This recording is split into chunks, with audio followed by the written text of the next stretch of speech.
I'm Jeane Coakley alongside our NFL insider, Connor Hughes. Connor, we're here at the NFL Combine in Indianapolis.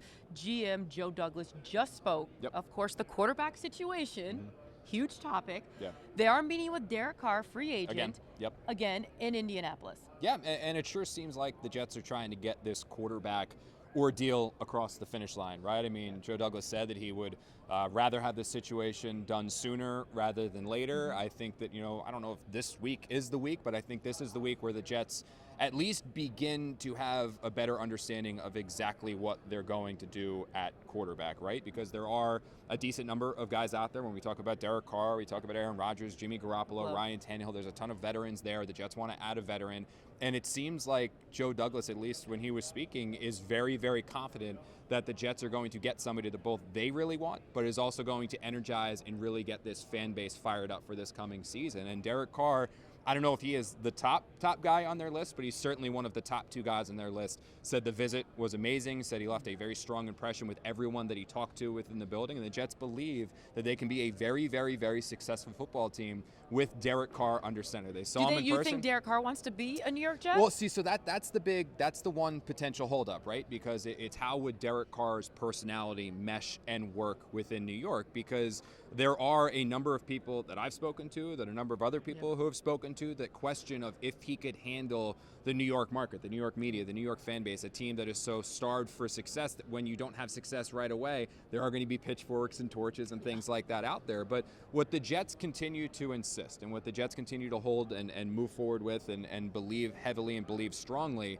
is that as long as they win and as long as they have success, none of that's going to matter, because if they can have success here in New York and you can turn this team around, you can get this team into the playoffs, well, you're going to be a hero and no one's going to be criticizing you. No one's going to be ripping you. You're going to have statues built out in front of the facility of you, and that's obviously a situation Derek Carr would love. So if they struggle and they don't have success, well, yeah, it's going to be bad for a lot more people than just Derek Carr, but the Jets are adamant in their belief that if they can get Carr and if Carr does choose to come here, well, they'll be a very, very successful football team and no one will be complaining. And you mentioned a guy by the name of Rodgers out there, Aaron Rodgers.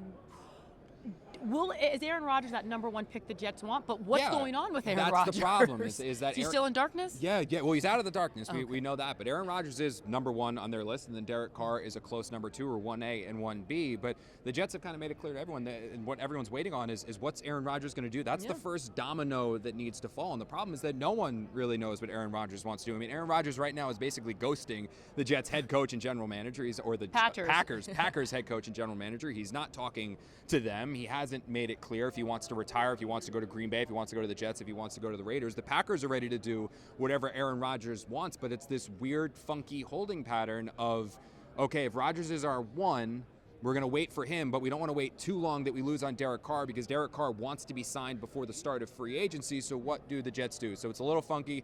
The hope is that you find out by the end of this week what Rodgers wants, which allows the Jets to then pivot to do exactly what they want. So if Rodgers basically goes back to the Packers, the Jets can move forward with Derek Carr. But I do wonder if we eventually get to a point, and Douglas did kind of allude to that today, is that do we get to a point where pull the trigger, just go with the guy you know you can have, which would be Derek Carr, and just let Rodgers do whatever he wants, because you don't want to wait so long for Rodgers for they don't get anybody. That then you lose out on Carr. So I wonder if we're getting closer to that, because Douglas said they're ready to pull the trigger. When they're ready to pull the trigger, they want to have this done sooner rather than later, and I don't think the Jets are just going to wait forever.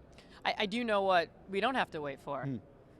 Oh yeah, your style. Yeah, I know. I'm stepping up. I got Jordans now. Jays. Yeah, we got sorry, the. Teddy, Oh, now Teddy's going to turn it down. Got the Jays. We're trying to get better. I know I've been ripped apart enough for my shoe game on social media and on Facebook and on Instagram and all that. So it's like, let's try to be hip and stylish and look in my 20s, not my 30s. Not bad. All right. For Connor Hughes, I'm Jeane Coakley from the NFL Combine in Indianapolis.